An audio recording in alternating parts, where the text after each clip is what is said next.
तो पूछिए प्रश्न। एक छोटा सा द्वीप था। द्वीप यानी समुद्र के बीच जमीन का एक टुकड़ा। इस द्वीप पर कुछ लोग रहते थे। सबके पास अपने अपने घर थे और खेती करने के लिए जमीन थी। सब खुश थे। ये सभी एक दूसरे को पहचानते थे। फिर वे धीरे धीरे बढ़ने लगे। कैसे? तो सुनो। पहले जो लोग वहाँ रहते थे उनके घरों में छोटे बच्चे हुए। वे बच्चे बड़े हुए। फिर उनके घरों में बच्चे हुए। वे बच्चे बड़े हुए। फिर उनके घरों में बच्चे हुए। फिर उन बच्चों के बच्चे हुए। फिर उनके बच्चे हुए। इसी तरह धीरे धीरे वहाँ इतने लोग हो गए कि सब लोग अब बाकी सभी को नहीं पहचानते थे। वे अपने अपने समूहों में रहने लगे। ये बच्चे अपने इतिहास और अपने द्वीप के बारे में ज़्यादा जानते नहीं थे। तब द्वीप के बुजुर्गों ने मिलकर तय किया कि बच्चों को किसी के पास पढ़ाई के लिए भेजना चाहिए। उन्होंने 2 समझदार अध्यापक चुने। अब आधे बच्चे अध्यापक 1 के पास जाने लगे और बाकी आधे अध्यापक 2 के पास जाने लगे। दोनों स्कूलों के पढ़ाने के तरीके में बहुत अंतर था।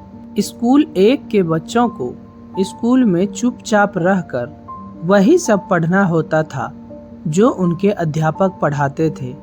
वे तभी बोल सकते थे जब उनके अध्यापक कोई प्रश्न पूछे। स्कूल 1 की कक्षाओं में पूरा अनुशासन रहता था। यहाँ के अध्यापक 1 का कहना था, सब कुछ पता है हमें, बस बच्चों को सिखाना है। लेकिन स्कूल 2 का तरीका कुछ अलग था। वहाँ बच्चे भी अध्यापक से प्रश्न पूछ सकते थे और ज़रूरी नहीं होता था कि अध्यापक को हर उत्तर आता हो। इसलिए वे सब मिलकर उस प्रश्न का उत्तर खोजते थे। वहाँ के अध्यापक 2 का कहना था, हम कोई न कोई नई बात खोजते हैं हर दिन। इस तरह पूरे द्वीप के लोग 2 समूहों में रहने लगे।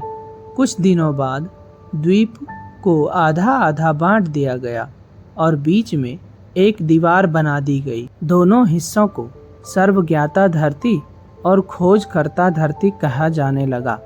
काफी वर्ष बीत गए।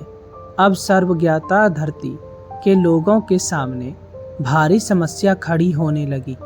वहाँ लोगों की संख्या इतनी बढ़ गई कि लोगों के सोने के लिए भी जगह नहीं बची। वे परेशान रहने लगे। एक दिन सर्वज्ञाता धरती के एक व्यक्ति ने कहा, सब कुछ पता है हमें कि इस दीवार के दूसरी ओर बहुत सी ज़मीनें हैं।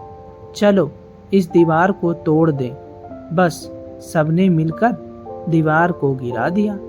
तब दोनों धरतियों के लोगों ने पहली बार एक दूसरे को देखा।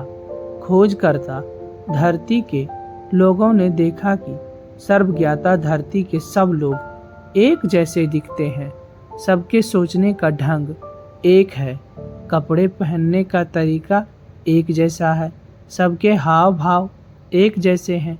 वे आज भी वैसे ही कपड़े पहनते हैं जो कभी उनके दादा के दादा के दादा पहनते थे। लेकिन खोजकर्ता धरती के लोग ऐसे नहीं थे। वे सब एक दूसरे से अलग दिखते थे। यहाँ जगह में भी कमी नहीं थी। यहाँ के लोगों ने पूरी धरती को बड़े अच्छी तरीके से व्यवस्थित किया हुआ था। यहाँ स्कूल थे, अस्पताल था, हवाई अड्डा था। सबके अपने घर और घरों में 1 या 2 बच्चे थे। सब खुशहाल थे।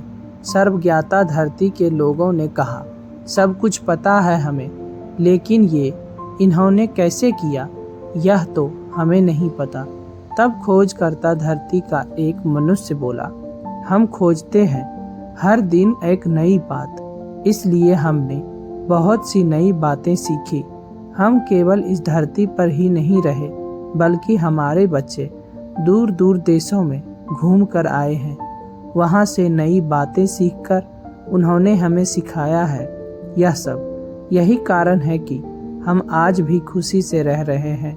हमारे यहाँ सभी को प्रश्न पूछने की आज़ादी है।